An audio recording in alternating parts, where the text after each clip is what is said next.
আজকের রেসিপি সাবুদানার পায়েস। গোবিন্দভোগের পায়েস তো আমরা অনেক খেয়েছি, তো চলুন আজকে একটু অন্যরকম ট্রাই করা যাক। দেখতে যতটা সুন্দর হয়েছিল, খেতে তার থেকেও সুন্দর হয়েছিল। এখানে আমি 1 প্যাকেট সাবুদানা নিয়ে নিয়েছি। গণেশের সাবুটা সত্যি অনেক ভালো ছিল, আমি এই প্রথমবারই ট্রাই করলাম। এখানে আমি নিয়ে নিয়েছি 1.5 কাপের মতো সাবু। এবার এতে আমি পরিমাণ মতো পানি দিয়ে দেবো। পানিটা একটু বেশি করেই দেবেন, কারণ সাবুটা ভেজার পরে অনেকটা পরিমাণে বেড়ে যাবে। জায়গাটাও একটু বড় নেবেন, কারণ এটা ভেজার পর অনেকটা বেশি হয়ে যাবে। দেখুন আমি 1 ঘন্টা ভিজিয়ে নিয়েছিলাম, আর কতটা সুন্দরভাবে ভিজে গেছে আপনারা দেখতেই পাচ্ছেন। এবার একটি ফ্রাই প্যানে আমি নিয়ে নেব পরিমাণ মতো ঘি। এবার দিয়ে দেব কিছুটা কাজু আর কিশমিশ। এবার খুব ভালো করে এগুলোকে ভেজে নিয়ে তুলে নেব।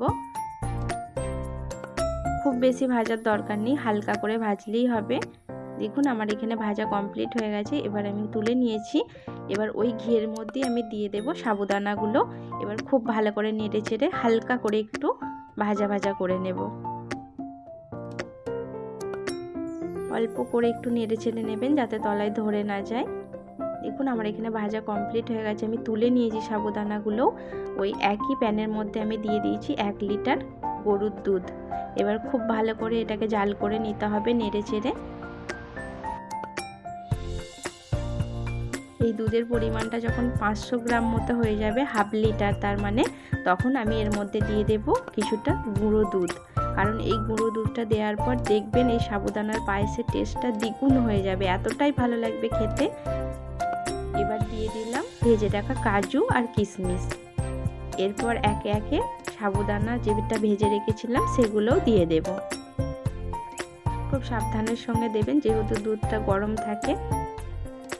এবার খুব ভালো করে ফুটে গেছে। এবার এটাকে কিছুক্ষণ ফুটিয়ে নেব।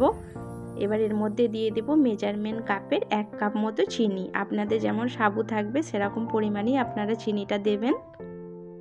এবার নেড়ে চেড়ে নামিয়ে নিলেই রেডি হয়ে যাবে আমাদের সাবুদানার পায়েস। দেখুন কতটা চটজলদি হয়ে গেল, সময় একদমই কম লাগে, আর খেতে হয় এতটাই সুন্দর। অবশ্যই একবার বানিয়ে দেখবেন আপনারা ঘরে, দেখবেন গোবিন্দভোগের পায়েস খাওয়া ভুলেই যাবেন, এতটাই সুন্দর হবে।